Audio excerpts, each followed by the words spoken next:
Louvado seja o nosso Deus por mais esse momento de culto que o Senhor nos concede aqui. Estamos aqui reunidos como igreja para exaltarmos e bendizermos o nosso Deus. Abra sua Bíblia comigo, meus irmãos, no Salmo de número 15. Salmo de número 15. Quantos irmãos vão abrindo a Bíblia para nós lermos essa passagem do Salmo? Salmo de número 15. Todos encontraram? Amém? Vamos ler a palavra de Deus. Salmo de número 15, diz assim as Escrituras. Senhor, quem habitará no teu tabernáculo?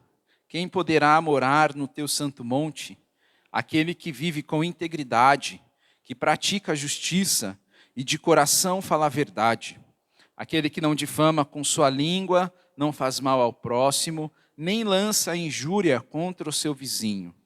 Aquele que a seus olhos tem por desprezível ao que merece reprovação, mas honra os que temem o Senhor. Aquele que jura e cumpre o que prometeu, mesmo com prejuízo próprio. Aquele que não empresta o seu dinheiro com usura, nem aceita suborno contra o inocente. Quem age assim não será jamais abalado. Amém? Vamos orar ao nosso Deus.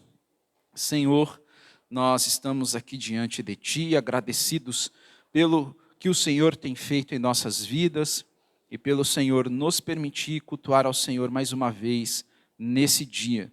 Que o Seu Espírito possa falar ao nosso coração, que possamos, ó Deus, viver com integridade, como acabamos de ler aqui no Salmo 15, que possamos, ó Deus, viver de acordo com a Sua vontade e que o nome do Senhor seja glorificado em nós. Deus amado, que o Seu Espírito nos conduza nessa noite, para que possamos cultuar da maneira que Te agrade, e que o Senhor, Deus amado, assim, por Sua vontade, graça e misericórdia, fale conosco, nos exorta, nos desperta, nos fortalece, nos encoraja. Ó Deus, trata conosco e nos ajude a melhorar, e que o Senhor, Deus amado, possa nos moldar e lapidar, para que dia após dia possamos nos parecer mais com Jesus Cristo, nosso Senhor. Deus amado, nós Te agradecemos e Te rendemos graças, em nome de Jesus. Amém.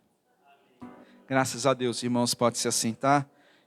Que segurança maravilhosa nós temos em nosso Senhor Jesus Cristo. Nós somos ovelhas do seu pastoreio, e as ovelhas que estão sob suas mãos jamais perderão. Graças a Deus. Abra sua Bíblia comigo, meus irmãos, no Salmo de número 32. Nós vamos ler o verso 5, e em seguida eu vou pedir ao pastor Norival que nos leve a Deus em oração, pedindo perdão a Deus por nossos pecados, por nossas falhas. Salmo de número 32, o verso 5, louvado seja Deus. Podemos ler? Diz assim as Escrituras: Confessei-te o meu pecado, e a minha iniquidade não mais ocultei. Eu disse: confessarei ao Senhor as minhas transgressões, e Tu perdoaste a iniquidade do meu pecado. Vamos orar nesse momento ao nosso Deus. Senhor nosso Deus, muito obrigado, meu Deus, pelo Teu amor. Esse amor, ó Deus, tão grande que nos alcançou sendo nós pecadores, estando nós, ó Deus, perdidos e condenados. Acabamos de cantar, ó Deus, que éramos indignos, não merecíamos, Senhor Deus, nada, não tínhamos nada para dar, a não ser, ó Deus, de fato, o nosso pecado que nos atormentava, Senhor Deus, e nos condenava, ó Deus, eternamente. Ó Deus amado, mas no Teu grande amor, Pai, com que nos amou, o Senhor nos revivificou, nos deu vida novamente, nos livrou, Deus, da morte e nos deu, Pai, esperança eterna.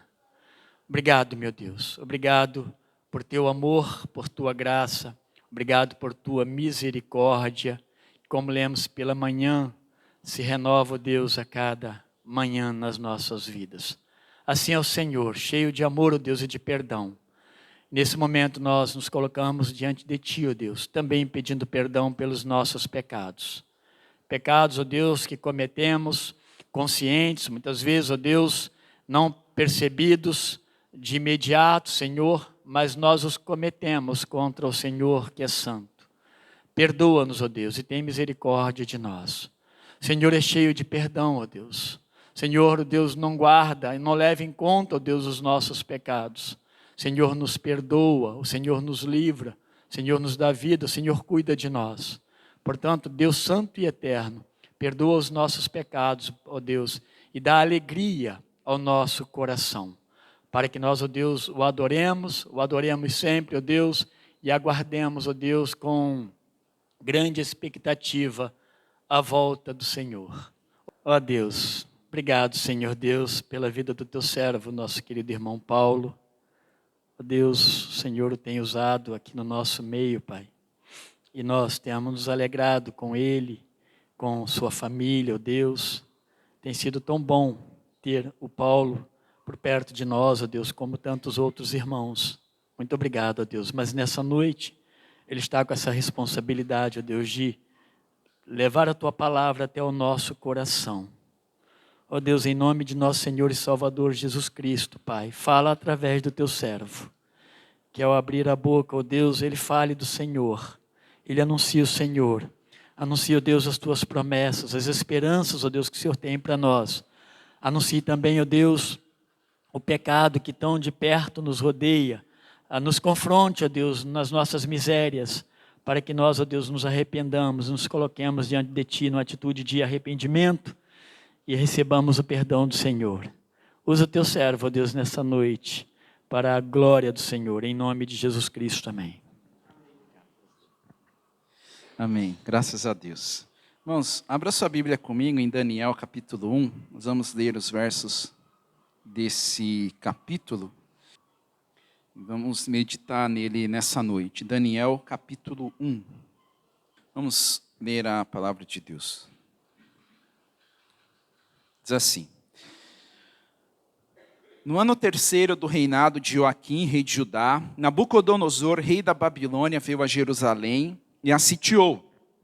O Senhor entregou nas mãos dele Joaquim, rei de Judá, e alguns dos utensílios da casa de Deus. Nabucodonosor levou esses utensílios para a terra de Sinar, para o templo do seu Deus, e os pôs na casa do tesouro do seu Deus. Depois o rei ordenou a Aspenaz, chefe dos eunucos, que trouxesse alguns dos filhos de Israel, tanto da linhagem real como dos nobres, jovens sem nenhum defeito, de boa aparência, sábios, instruídos, versados no conhecimento, e que fossem competentes para servirem no palácio real. E que Aspenaz lhe ensinasse a cultura e a língua dos caldeus. O rei determinou que eles recebessem uma alimentação diária, tirada das finas iguarias da mesa real e do vinho que ele bebia. Os jovens deveriam ser educados ao longo de 3 anos, e ao final desse período passariam a servir o rei.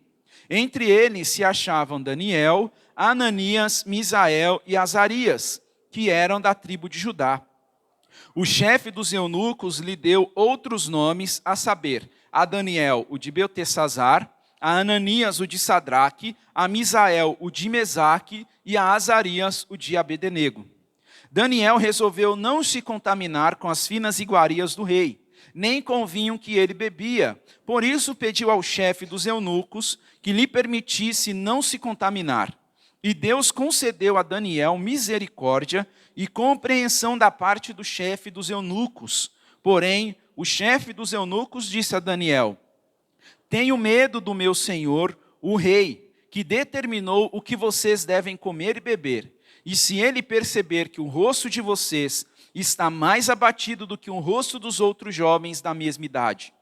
Se isto viesse a acontecer, vocês poriam a minha cabeça em perigo diante do rei. Então Daniel foi falar com o cozinheiro-chefe, a quem o chefe dos eunucos havia encarregado de cuidar de Daniel, Ananias, Misael e Azarias. Daniel disse a ele: Por favor, faça uma experiência com estes seus servos durante 10 dias. Dê-nos legumes para comer e água para beber. Depois, compare a nossa aparência com a dos jovens que comem das finas iguarias do rei. Dependendo do que enxergar, o Senhor decidirá o que fazer com estes seus servos. O cozinheiro-chefe concordou e fez a experiência durante 10 dias. No fim dos 10 dias, a aparência dos 4 jovens era melhor e estavam mais robustos do que todos os jovens que comiam das finas iguarias do rei. Com isto, o cozinheiro-chefe tirou deles as finas iguarias e o vinho que deviam beber e lhes dava legumes. Ora, a estes 4 jovens, Deus deu o conhecimento e a inteligência em toda a cultura e sabedoria. Mas a Daniel deu inteligência para interpretar todo tipo de visões e sonhos. Ao final do tempo determinado pelo rei, para que os jovens fossem levados à sua presença, o chefe dos eunucos os levou à presença de Nabucodonosor. Então o rei falou com eles, e entre todos não foram achados outros como Daniel, Ananias, Misael e Azarias. Por isso passaram a servir o rei. Em toda a matéria de sabedoria e de inteligência, sobre o que o rei lhes fez perguntas, os achou 10 vezes mais sábios do que todos os magos e encantadores que havia em todo o seu reino. Daniel continuou ali até o 1º ano do reinado de Ciro. Amém. Graças a Deus. Hoje, meus irmãos, eu gostaria de olhar para esse texto e pensar com os irmãos um pouco a respeito de cosmovisão. A gente já teve um ensino sobre cosmovisão aqui na igreja com o Lucas, já faz bastante tempo, onde ele percorreu conosco algumas questões que envolvem cosmovisão, e hoje eu gostaria de pensar com os irmãos, a partir desse texto de Daniel, um pouco a respeito da importância da cosmovisão. E a título de introdução começo dizendo que ter compreensão a respeito de cosmovisão nos ajuda a compreender os diferentes contextos em que podemos ser expostos no decorrer de nossa vida aqui na Terra. A maneira como o mundo é visto e interpretado pelas pessoas em dados momentos vão gerar conflitos. E, em certo sentido, isso acontece porque há um conflito de cosmovisão. Quando algum assunto é colocado em praça pública ou numa roda de conversa, e de alguma forma aquilo gera uma tensão entre você e a pessoa que você está conversando, em certo sentido, a cosmovisão que você tem com aquela pessoa entrou em choque, porque não há uma concordância. Cosmovisão abrange tanto o contexto público, e nesse sentido que está incluído basicamente são os valores e ideias socialmente que compartilhamos. Somos seres individuais, que estamos inseridos em contextos sociais, que de alguma forma a gente acaba assumindo algum tipo de semelhança. Por exemplo, família, comunidade, nação ou século. Alguma coisa a gente acaba tendo, somos parecidos quando a gente fala desse tipo de temas aqui. Com isso, nossa individualidade, que aí eu chamo de cosmovisão privada, ela é moldada mediante ao contexto geral em que estamos inseridos. Família, comunidade, nação ou século são 4 características ou vértices que, por si só, são formadoras de opinião. Nem sempre elas têm a grande maioria, vamos dizer assim, na mídia, mas são formadores de opinião. Por exemplo, quando nós falamos de família, pode ser que a sua família tenha um jeito de celebrar determinadas datas que outras famílias não têm. Pode ser que a maneira como você educa os seus filhos é diferente de uma outra família. A sua base familiar, aquilo que você aprende, é diferente da outra pessoa. E a maneira como você lidar com a sua família interfere de alguma forma na outra, no sentido de levar valores para aquela família com que você está presente. Essas coisas, por exemplo, podem alterar questões, pressupostos, crenças que temos em nossa cosmovisão. Quando nós falamos de comunidade, por exemplo, pode ser que essa comunidade em que a gente está inserido tenha uma opinião em relação à política. Ela pode pensar que os candidatos plausíveis a receber o seu voto precisam cumprir determinadas pressuposições, mas há comunidades que acham que todo político é corrupto e que ninguém presta. Então, dependendo da maneira como você se encontra ou com quem você conversa, a sua cosmovisão pode sofrer alterações. Também temos o que chamamos de espírito da época. Por exemplo, muito tempo atrás, era uma prática comum a questão de escravos. E se hoje eu e você nos depararmos com pessoas que aprovam a escravidão, isso para nós será horrendo, porque já não é uma prática mais plausível. Isso é a questão do espírito da época. Uma coisa que acontece hoje em dia, por exemplo, é a questão do consumismo. E eu, estudando para falar aqui com os irmãos nessa noite, eu estava pensando, qual foi a última vez que você trocou alguma coisa porque aquilo que você tinha estragou de vez? Não funciona mais. Qual foi a última vez que você fez isso? O espírito da época diz para nós que nós temos que trocar as coisas que temos. É uma coisa que o mundo diz. Então, às vezes o seu celular não estraga, mas o espírito da época diz que você precisa ter algo tecnológico e mais avançado em suas mãos. Então, passa-se 2, 3 anos e você troca o celular, você troca o carro, você muda a sua vestimenta, você muda o seu estilo, por assim dizer, porque o espírito da época está dizendo para você que as coisas mudaram. Então, essas coisas que acontecem em nossos dias modelam a nossa cosmovisão, a maneira como a gente interpreta as coisas desse lado da eternidade. Por vivermos em comunidade, nós compartilhamos ideias, valores, e isso tende a mudar a maneira como a gente interpreta o mundo. E nesse sentido, eu chamo a nossa atenção aqui para a gente pensar com respeito à igreja, porque ela é muito importante para nós, porque somos a comunidade dos salvos. Somos o povo de Deus. Então a gente vive em comunidade, e nós temos pressupostos moldados. A igreja é a comunidade dos salvos, e ela tem um papel fundamental na composição da minha e da sua cosmovisão. Então, se a gente deixa de frequentar a igreja por qualquer tipo de coisa, meus irmãos, a nossa cosmovisão ela vai sofrer alterações drásticas, pesadas, aonde o que a gente tem visto nos dias de hoje são as pessoas tratando a igreja como um restaurante, aonde elas vão, se servem, elas comem e elas vão embora, e não há um envolvimento com a comunidade. Isso é algo que o espírito da época prega, em que você deve valorizar as questões individuais. Nós sabemos que somos seres individuais, nós temos individualidades, isso todos nós sabemos, mas uma coisa é sermos seres individuais e outra coisa é sermos seres individualistas. O individualista só faz coisas daquilo que orbita ao seu redor. Quando nós temos individualidades e entendemos a importância da igreja, a gente se expõe a ela. As nossas individualidades são expostas na comunidade dos salvos. E nessa relação que temos uns com os outros, nós somos moldados. A nossa cosmovisão ela é mudada, ela é transformada, ela é apontada para Cristo Jesus. Nós não somos pessoas prontas. Cristo estabeleceu a igreja na terra para nos ajudar, é uma incubadora do Senhor na terra, e todos nós estamos aqui, esperando a volta de nosso Senhor Jesus Cristo. Então nós não podemos tratar a igreja como um mero compromisso dominical. Deve ser prioridade para nós estarmos reunidos com o corpo de Cristo aos domingos, nas programações que temos aqui, porque isso forja a nossa cosmovisão, a maneira como nós olhamos o mundo e vamos interpretar tudo o que está acontecendo.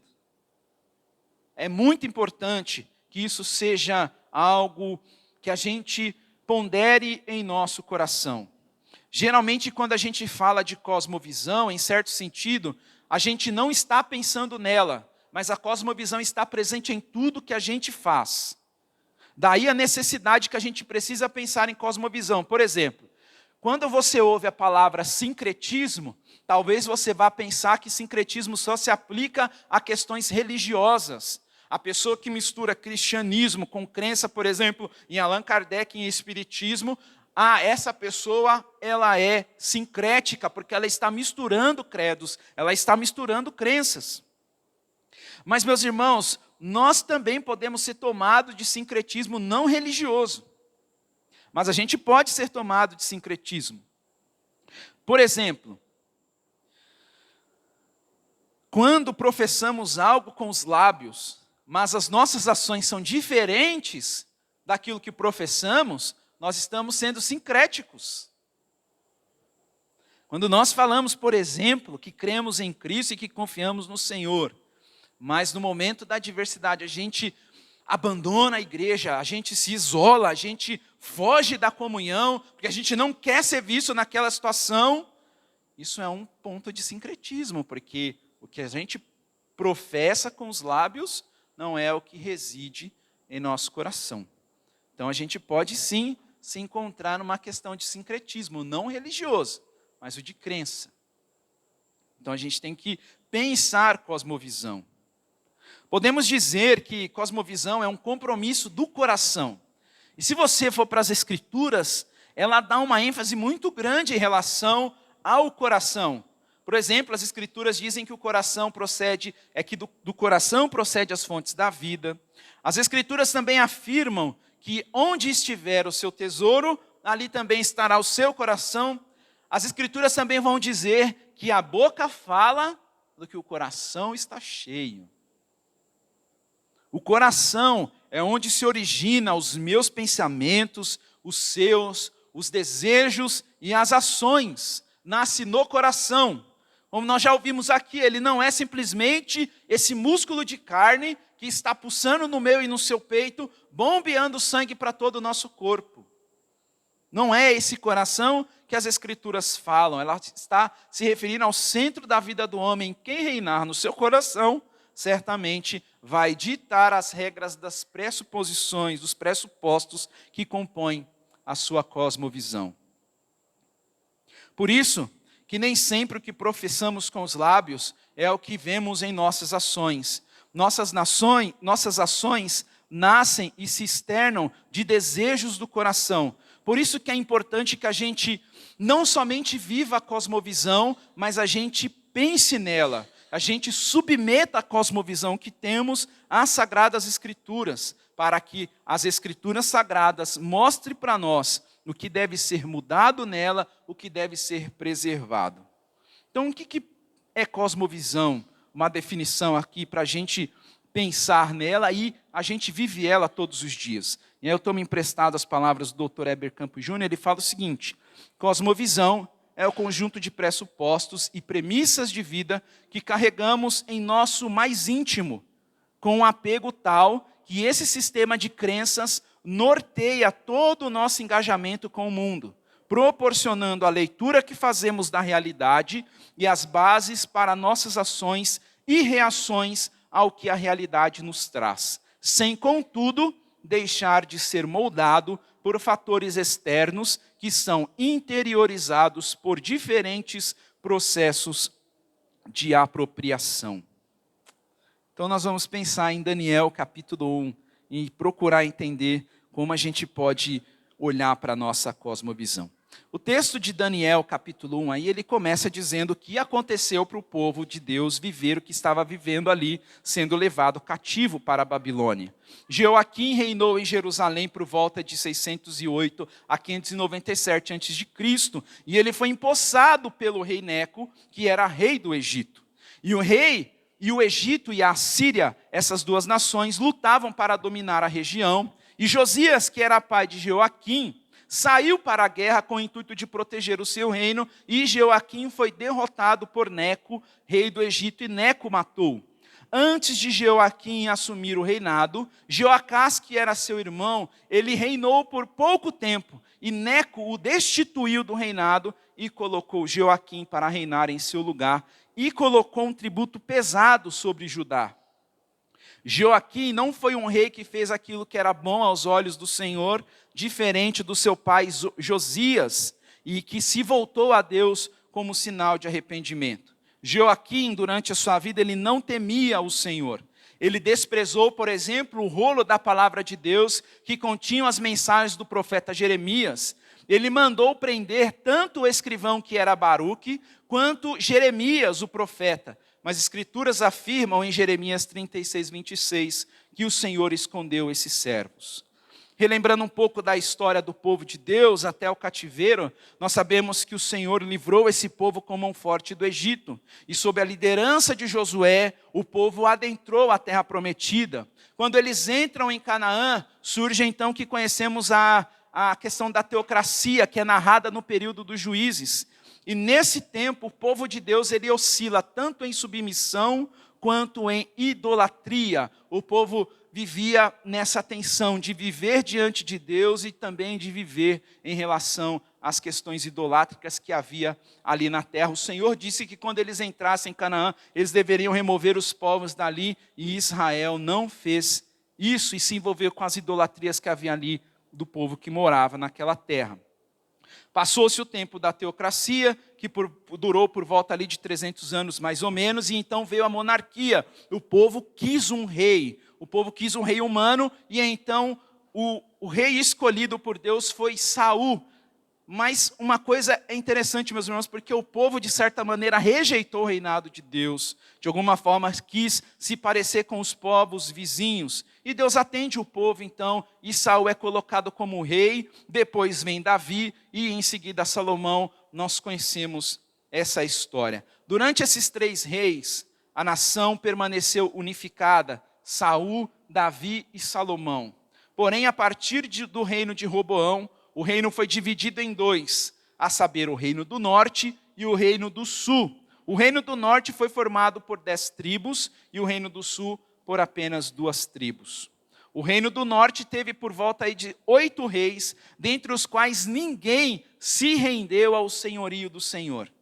Isso é triste, meus irmãos, de ver em relação à história de Israel.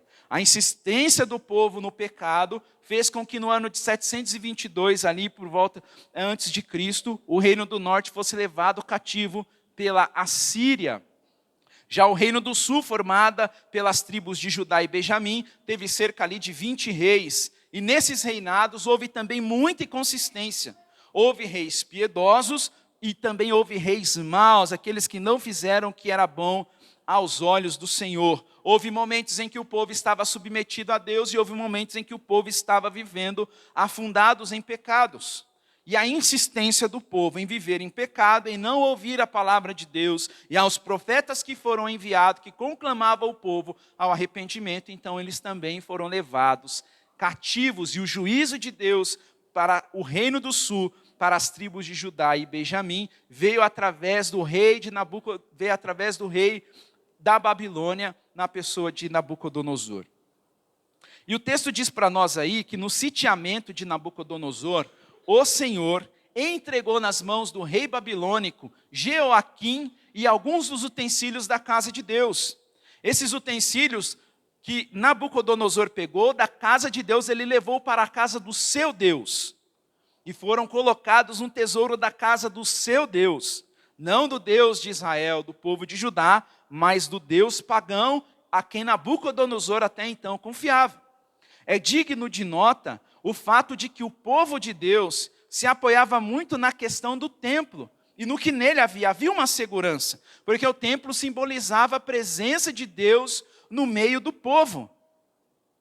E em certo sentido isso conferia alguma segurança ao povo de Deus, no sentido de que sempre que alguém viesse lutar contra eles, eles seriam protegidos, mas esse senso de segurança não se concretizou, porque o povo não ouviu a voz de Deus, não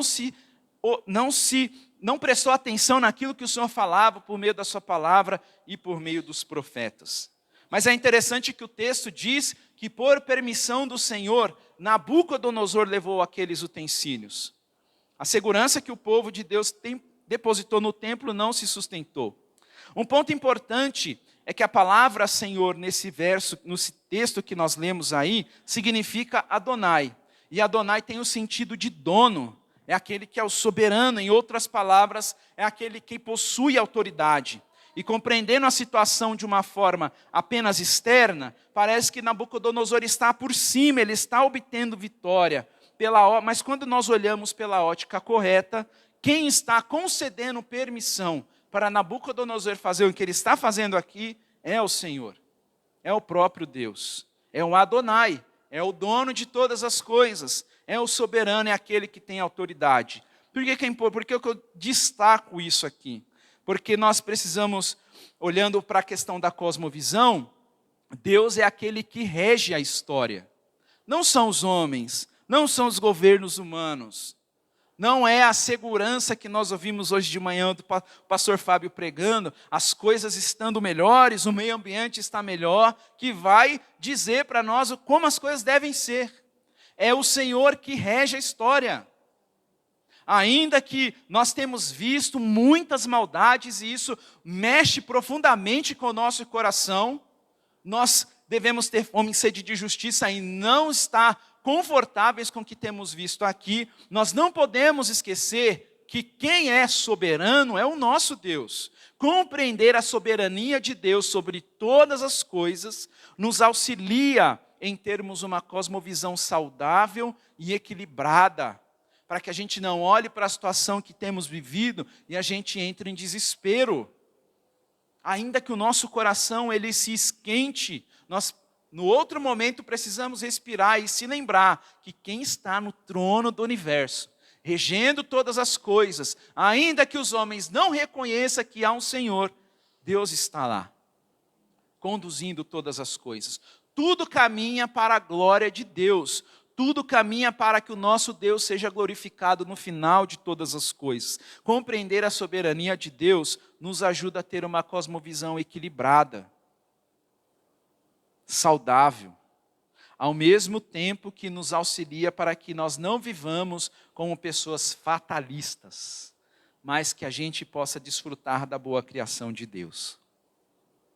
Então, ao invadir o reino do sul, Nabucodonosor não levou somente os utensílios da casa de Deus. A partir do verso 3 até o 7, nós vamos ser apresentados a algumas outras coisas que ele fez. Ele também levou cativo a alguns dos filhos de Israel.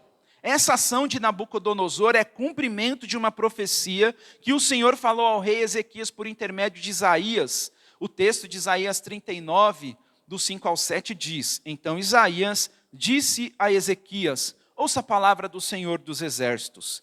Eis que virão dias em que tudo que houver no seu palácio, isto é, tudo que os seus pais ajuntaram até o dia de hoje, será levado para a Babilônia. Não ficará coisa alguma, diz o Senhor. Alguns dos próprios filhos gerados por você serão levados para que sejam eunucos no palácio do rei da Babilônia. Olha a palavra do Senhor se cumprindo. Está vendo como Deus rege a história? Como o Senhor está no controle de todas as coisas?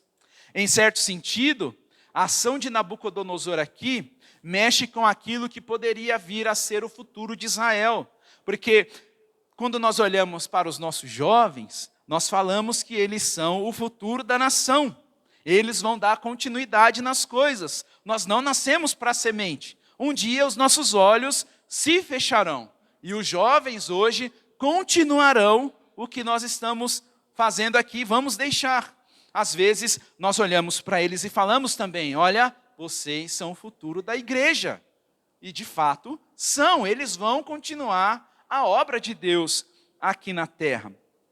Mas a gente olha para a ação de Nabucodonosor e pode soar para nós aqui como algo que abale o futuro da nação, porque ele está levando jovens. Aqueles que deveriam dar continuidade, ele está levando cativo para viver na Babilônia. E a ordem que foi dada a Aspenaz é que ele escolhesse alguns dos filhos de Israel para servir na Babilônia. E desses jovens que foram escolhidos para servir na Babilônia, estava lá Daniel, Ananias, Misael e Azarias.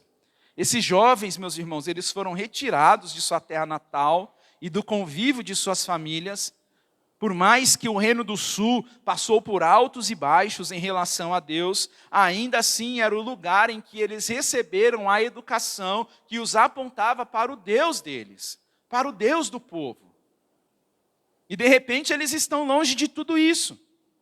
Eles foram levados cativos para uma outra terra, onde eles iriam ser submetidos a outros desafios, porque eles foram levados para um reino que cria totalmente diferente daquilo que eles recebiam no Reino do Sul. Agora eles estariam não mais em um cenário favorável à fé deles, a fé que foi comunicada a eles. Outras exigências, outras crenças viriam a eles. Agora, habitando na Babilônia como cativos, novas imposições seriam colocadas sobre aqueles jovens. E muitas vezes, a grande gama de conhecimento em que eles seriam expostos iriam conflitar com a cosmovisão deles. E como nós vamos, então, viver diante de tudo isso? Daniel e seus amigos foram levados cativos para uma terra estranha. Se no Reino do Sul eles já estavam habituados com o que ia acontecer no dia a dia, em certo sentido já sabiam o que esperar, em determinadas situações que poderiam acontecer no contexto em que eles estavam inseridos, agora na Babilônia isso já não é mais uma realidade. Em terra estranha, onde os costumes são diferentes, o que esperar? Novas pessoas, novos ensinos e uma nova maneira de enxergar o mundo seriam propostas a eles. Então o cenário de Daniel e dos seus amigos serve para nós como pano de fundo para o momento em que estamos vivendo hoje. As Escrituras afirmam que todo aquele que foi salvo por Cristo Jesus se encontra expatriado. Vivemos aqui, mas não somos aqui. Vivemos nesse mundo como peregrinos e forasteiros. O nosso destino final não é esse mundo, é estar com o Senhor. É senso comum que em nossa semana, por exemplo, nós passamos mais tempo em contextos em que não se fala da vida cristã. No seu trabalho, possivelmente você ouve muito pouco ou quase nada de vida cristã.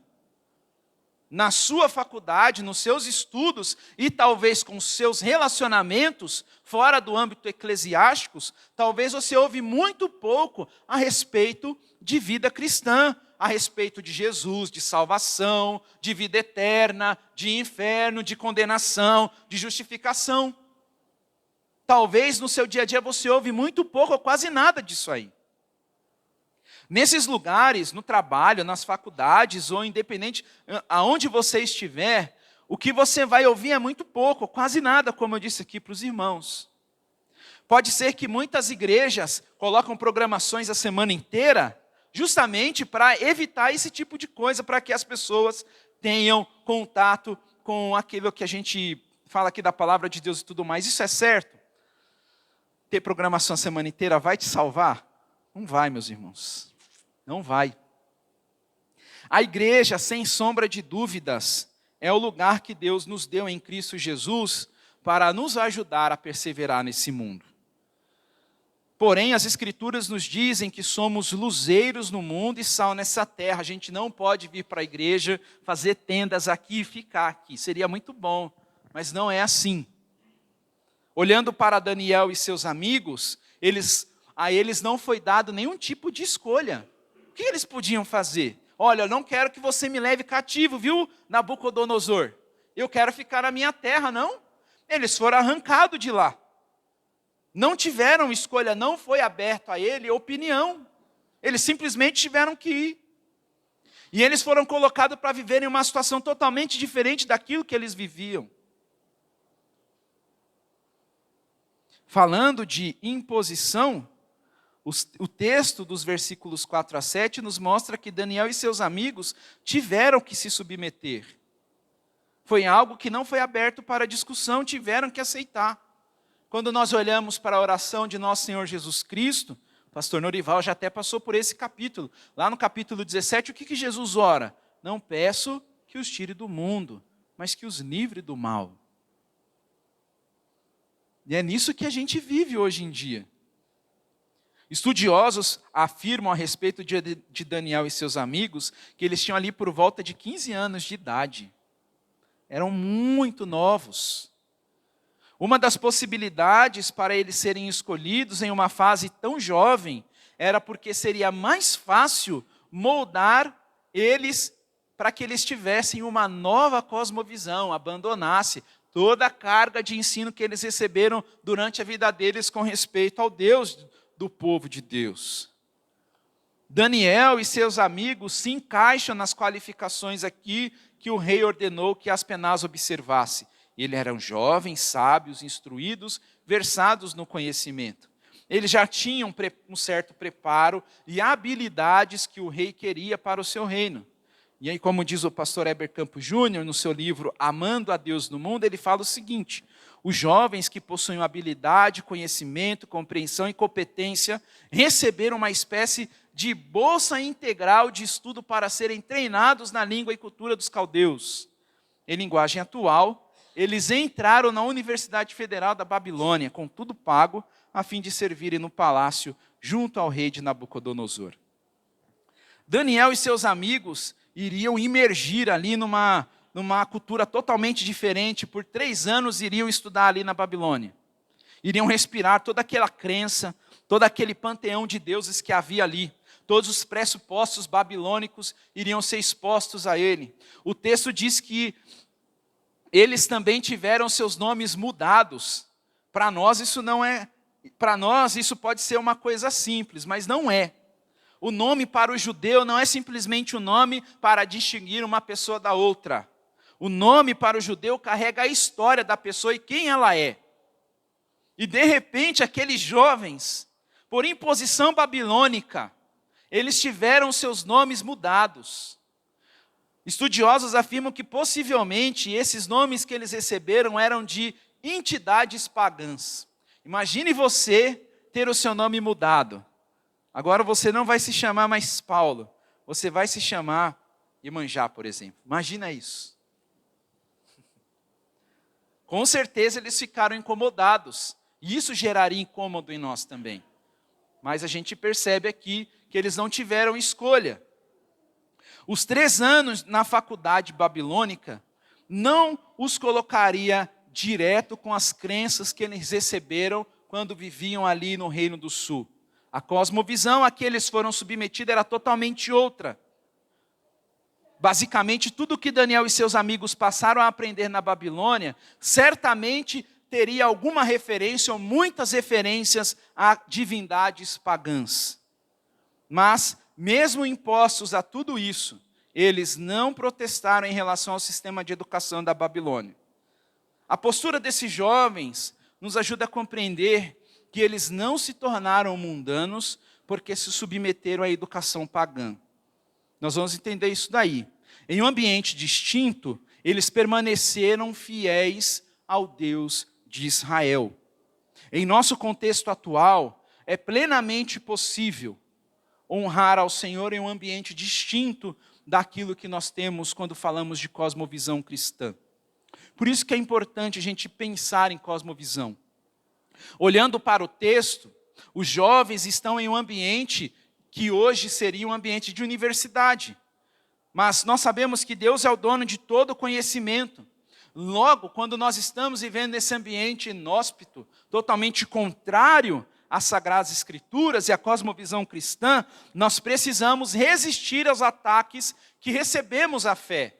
Nós ouvimos hoje de manhã da maneira como nós temos que nos revestir com a armadura de Deus. Capacete da salvação, couraça da fé. Todas essas coisas nos auxiliam para que a gente permaneça firme diante dos ataques que a fé em Cristo Jesus recebe dioturnamente. Ao mesmo tempo em que nós, sendo submetidos a essas coisas, vamos desenvolvendo o nosso intelecto por amor a Deus e não para responder uma sociedade simplesmente. Por exemplo, Deus é o criador do trabalho também.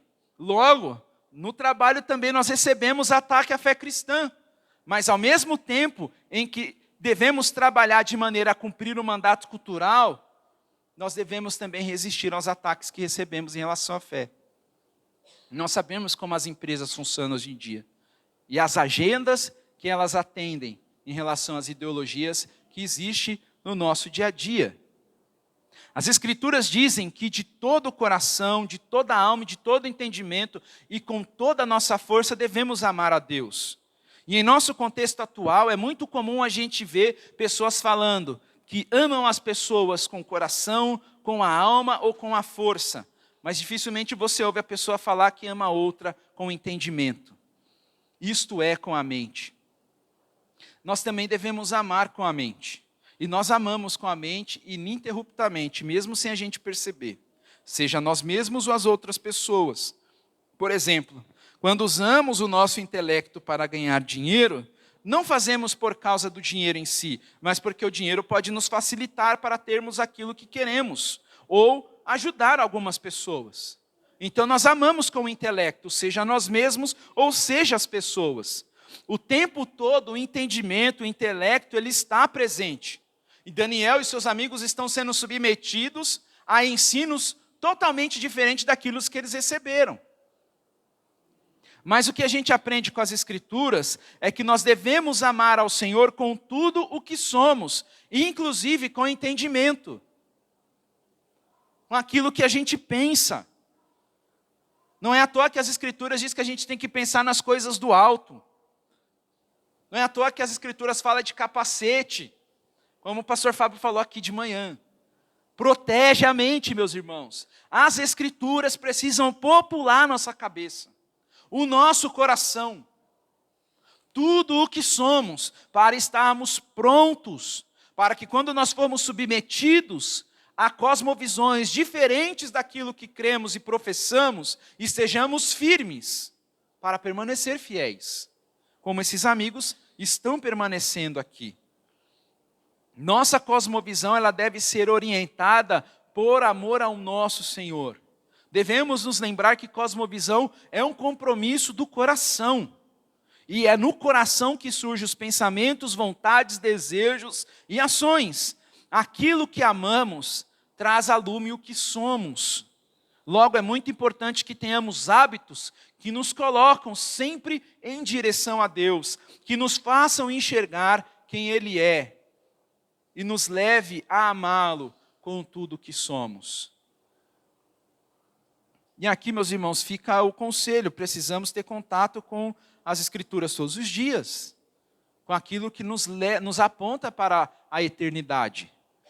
Se você esperar ter contato com as Escrituras somente aos domingos, você está correndo muito perigo, mas muito perigo. Se nós abrimos a palavra de Deus só aos domingos, se nós oramos ao Senhor só aos domingos, nós estamos em posição de muito risco. Porque qualquer ideologia mais forte, ou melhor composta que vier nos assolar, meus irmãos, vai adentrar nossa mente com força.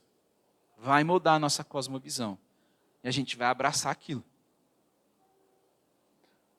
Não é à toa que a gente percebe, infelizmente, nos nossos dias, a crescente de divórcios. As pessoas usurpando umas das outras, a injustiça correndo à solta. Inseridos no mundo, nós não devemos ser inocentes, nós não devemos ser ingênuos. Por exemplo, usando o contexto de Daniel e seus amigos que estão sendo submetidos a uma educação babilônica, o propósito da Babilônia é transformar eles de maneira que eles abracem como verdade os princípios e valores babilônicos. Isso também acontece nas universidades atuais com as ideologias. O propósito do mundo é transformar você em mais um deles, é fazer você parecido com eles.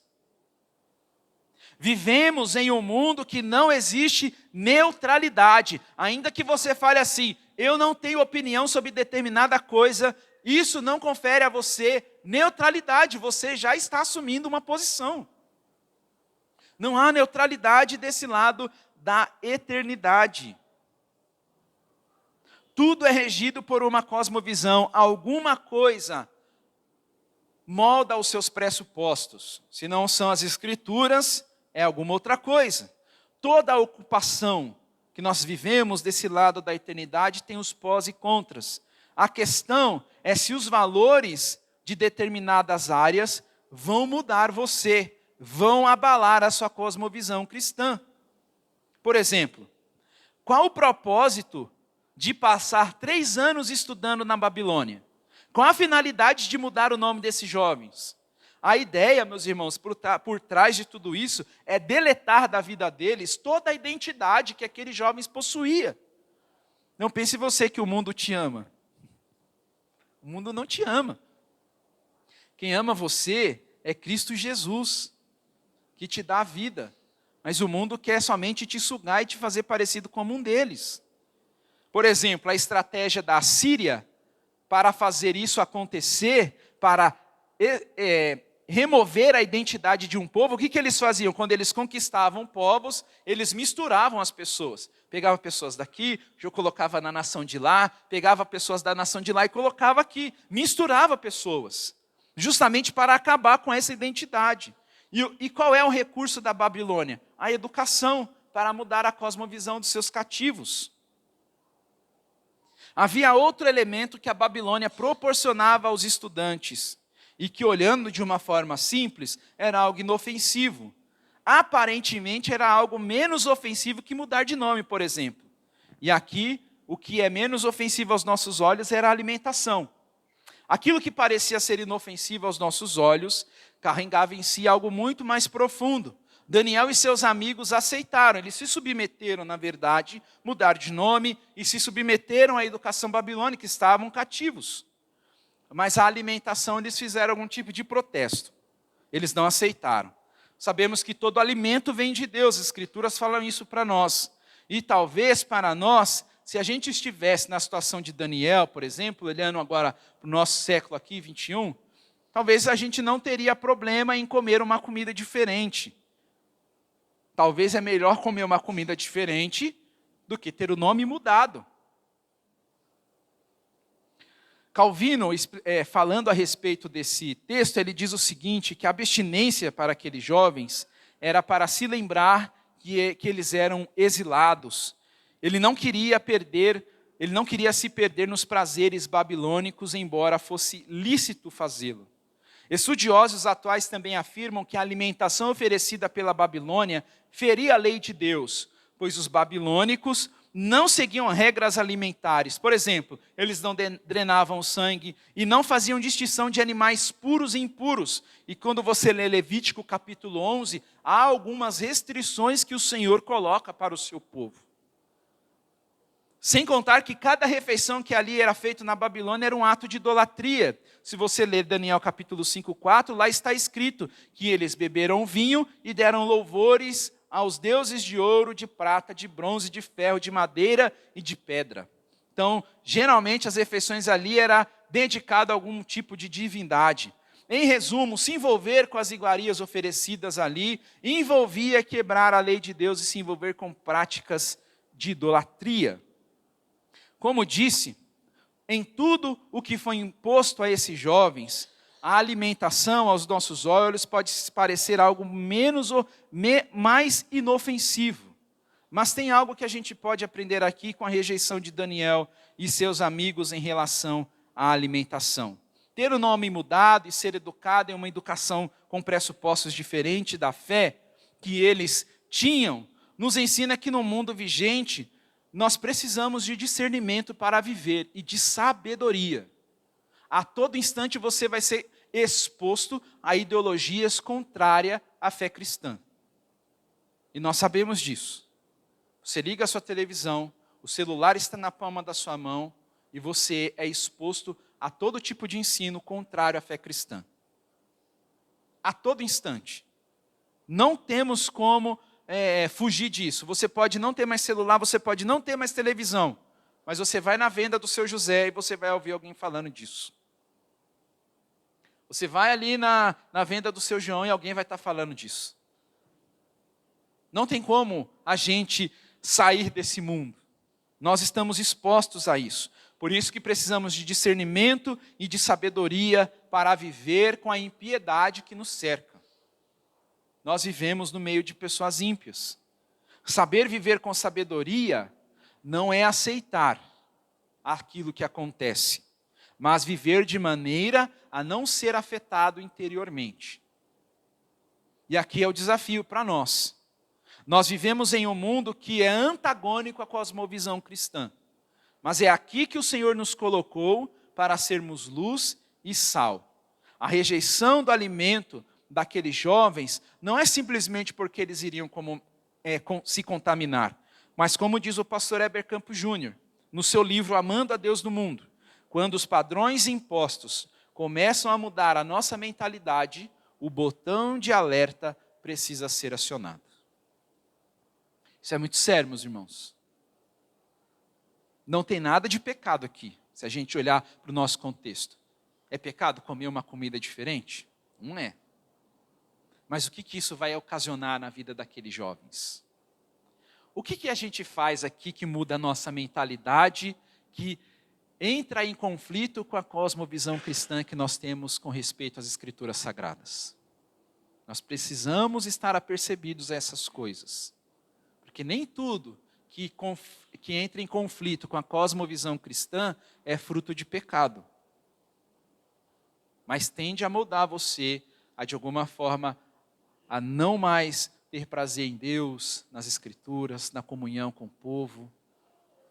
As atividades da igreja são coisas muito banais, muito fácil de trocar. Eu não vou ali no encontro do livro, eu não vou ali no culto hoje, eu não vou ler as Escrituras hoje, mas o celular está lá na palma da mão, nós olhamos sempre as mensagens do WhatsApp.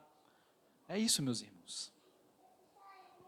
Nós temos que estar percebidos dessas coisas, porque elas nos afetam, nos atingem diretamente e molda a nossa cosmovisão. A cosmovisão está presente em tudo o que fazemos, mas a gente não pensa na cosmovisão, a gente vive ela. Um dos nossos desafios é pensar em nossa cosmovisão e como nós vamos glorificar a Deus, interpretando o mundo à nossa volta. Nem tudo o que o mundo tem proposto é fruto de pecado. E é justamente aí que mora o perigo. Pois a partir do momento que algo ensinado pelo mundo propõe mudança em nossa cosmovisão e a gente aceita, a gente passa a ter os mesmos padrões que o mundo tem.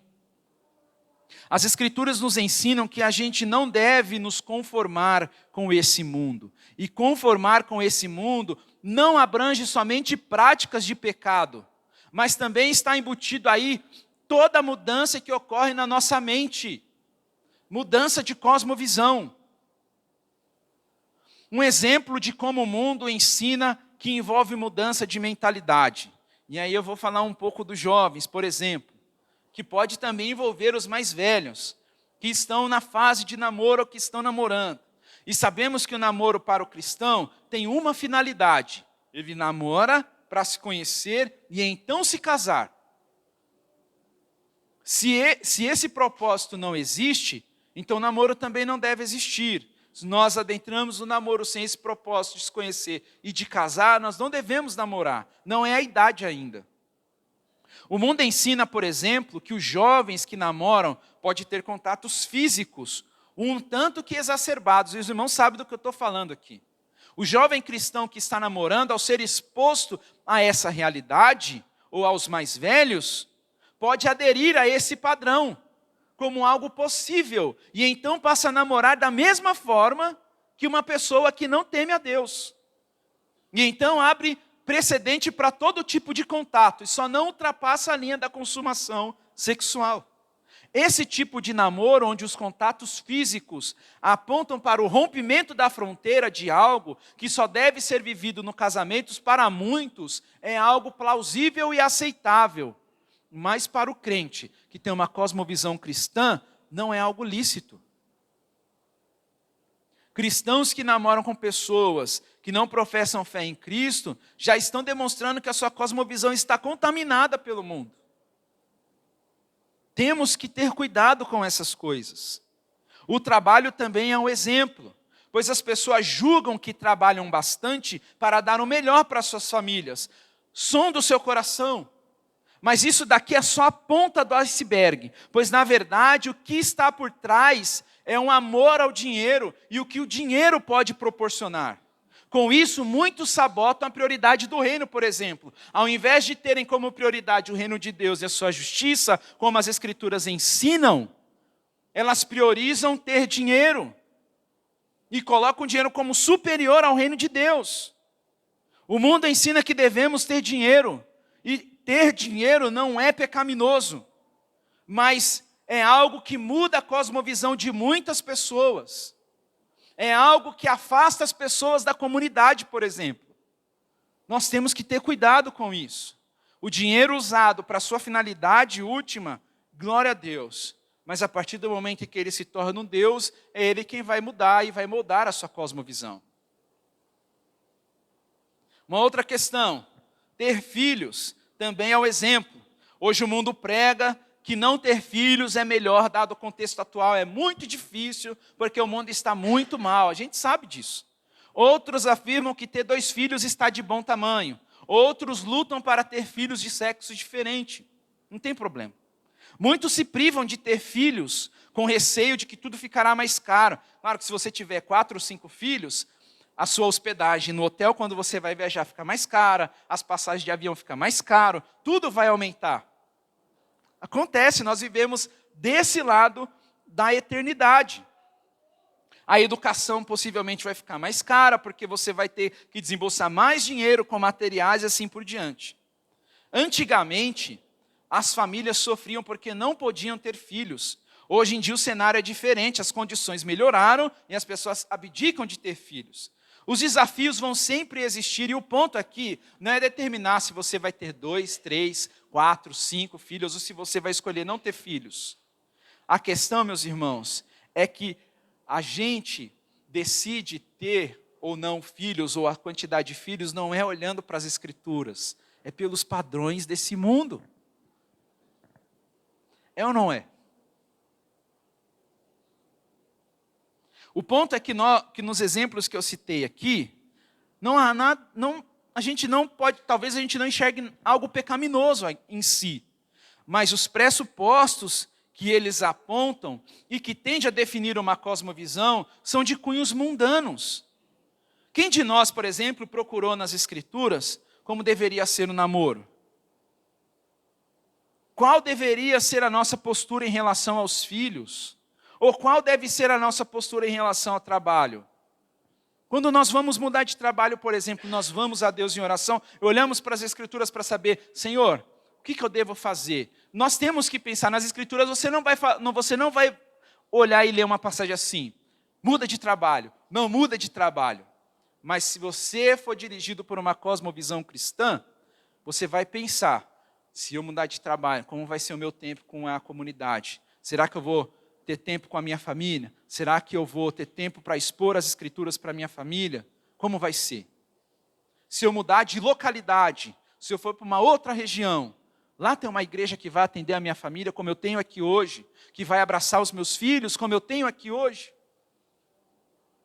Nós não podemos pensar somente com uma cosmovisão monetária, na verdade ela nem deve estar. Quem deve reger nossas vidas é a cosmovisão cristã. Então nós temos que olhar para a nossa cosmovisão e pensar nela. Quando pensamos em coisas mundanas, isso não necessariamente se resume ao que fazemos, mas como usamos as coisas para fazer o que fazemos. Temos a tendência de separar o sagrado do secular. A música, por exemplo, é um exemplo clássico. Se uma música é executada na igreja ou no ambiente gospel, é boa para se ouvir. Muitos podem pensar dessa forma. Mas se uma música é executada fora do ambiente eclesiástico, não tem a palavra de Deus, não é executada no mundo gospel, então ela não é boa para se ouvir. Nós precisamos ter discernimento, pois existem músicas no meio gospel que é totalmente contrária às Escrituras Sagradas. Não importa se vai ter sabor de mel. Isso, meus irmãos, é uma música que evidencia vingança. Estou por cima e você por baixo. Mas há muitas músicas que são executadas fora do ambiente gospel, que reflete a beleza de Deus, a majestade de Deus, a grandeza de Deus, que faz você pensar na magnificência do Criador. Mas para tudo isso precisamos de discernimento. Se pensarmos que mundano está relacionado a como usamos as coisas para fazer o que fazemos, então aquilo que chamamos de mundano é algo que nos orienta. E o Weber, no seu livro Amando a Deus no Mundo, ele fala que mundanismo é uma questão religiosa, porque são coisas que nos direcionam, que nos dirige.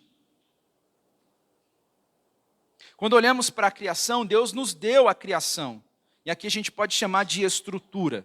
Mas com a queda, como nós fazemos uso dessa estrutura? Nós usamos ela para se afastar do Criador. ao invés de usarmos a criação para glorificar a Deus. O mundanismo é uma parasita e que, infelizmente, está presente até mesmo no meio cristão, sejam em músicas, em livros e em tantas outras coisas. O mundano ou mundanismo nem sempre é fruto de prática pecaminosa. Podemos executar ou pensar em situações sem a influência das Escrituras Sagradas e do Criador. Podemos até mesmo propor inúmeras programações que têm uma roupagem cristã, mas não estamos sendo guiados pelas Escrituras. Por exemplo, podemos olhar para o mundo e perceber o seu engajamento com algo e que aquilo que está acontecendo ali, que não é algo pecaminoso, cabe na igreja. E a gente nem se coloca a pensar em como aquilo ali é moldado pelas Escrituras Sagradas. A gente impõe isso à igreja sem passar pelo crivo das Escrituras. Nós aprendemos com Daniel e seus amigos que a gente precisa pensar em cosmovisão. Mais do que isso, é preciso sempre avaliar os pressupostos de nossa cosmovisão com o crivo das Escrituras. O padrão de mundanismo que parecem ser inofensivos, mas que opera a mudança de mentalidade em nossas vidas, é muito tênue. E aí, meus irmãos, é preciso que a gente pense urgentemente a nossa cosmovisão pautado pelas Escrituras Sagradas. É necessário vivermos em discernimento e sabedoria para a gente identificar se existem padrões de mundanismos em nossas vidas que procuram moldar a nossa cosmovisão e a gente extinguir de vez elas de nossas vidas. O texto diz aí para nós que Daniel foi falar com o eunuco, foi falar com o cozinheiro e eles concordaram com Daniel. E o que acontece com Daniel e seus amigos? Comendo só legumes e bebendo água. A aparência deles eram melhores. Isso, meus irmãos, é a providência divina em ação, protegendo os seus servos, que decidiram não se conformar com esse mundo, que decidiram viver de acordo com a cosmovisão que tinham, de acordo com o que receberam. Eles tinham 15 anos. 15 anos. Em uma cultura totalmente diferente. E Deus abençoou os seus servos. E isso nos ensina o quanto nós precisamos olhar para a nossa cosmovisão, pensar em nossa cosmovisão e viver ela. Submeter ela ao crivo das Escrituras, acertar aquilo que está fora das Escrituras Sagradas. Daniel decidiu não se contaminar, ele decidiu honrar e glorificar a Deus. E Deus foi providencial a ele. Providência nem sempre tende a te trazer somente o que você quer, porque por providência divina, os amigos mais para frente foram para a fornalha, Daniel foi para a cova dos leões. É providência divina também. Mas lá o Senhor os protegeu. Daniel e seus amigos foram pessoas que tiveram destaque no reinado. Por quê, meus irmãos? Porque decidiram não se contaminar. E nós precisamos também não se contaminar com aquilo que nós somos expostos todos os dias. Para isso nós temos Cristo Jesus, que morreu a nossa morte e que nos deu vida para que a gente possa viver para a glória dele. Por isso que é muito importante viver em submissão a Cristo e não se excluir do ambiente da igreja. Quando nós falamos de submissão a Cristo, é a sua vida cotidiana, de leitura e de oração, de leitura da palavra de Deus e oração. E você vir aqui aos domingos ou às quintas-feiras e você cultuar a Deus com os seus irmãos, para a glória de Deus. Amém, meus irmãos? Vamos orar? Senhor nosso Deus, muito obrigado por sua palavra e nós te louvamos. Pedimos a ti, Senhor, que nos ajude a pensar em cosmovisão e não somente vivê-la. Ajuda-nos a identificar o que existe em nossa cosmovisão, que são padrões que não estão de acordo com as Escrituras Sagradas. E oramos a Deus para que o Espírito do Senhor nos ajude a corrigir aquilo que está diferente. Senhor nosso Deus, que aquilo que professamos com os lábios seja também uma verdade do nosso coração. Que a palavra do Senhor, Deus, possa moldar-nos, lapidar-nos, e que o Senhor nos ajude, Deus amado, a viver em santidade. Pedimos a sua graça, somos expostos a tantas coisas desse lado da eternidade, e oramos para que o Senhor nos dê sabedoria, discernimento, nos ajude a sermos críticos no crivo das Escrituras, para não aceitar, Deus amado, aquilo que está em desacordo com a palavra do Senhor. Ó Deus, nós sabemos que o Senhor sempre estará conosco. Então pedimos a Ti graça para que a nossa vida honre unicamente o Senhor, em nome de Jesus. Amém e amém.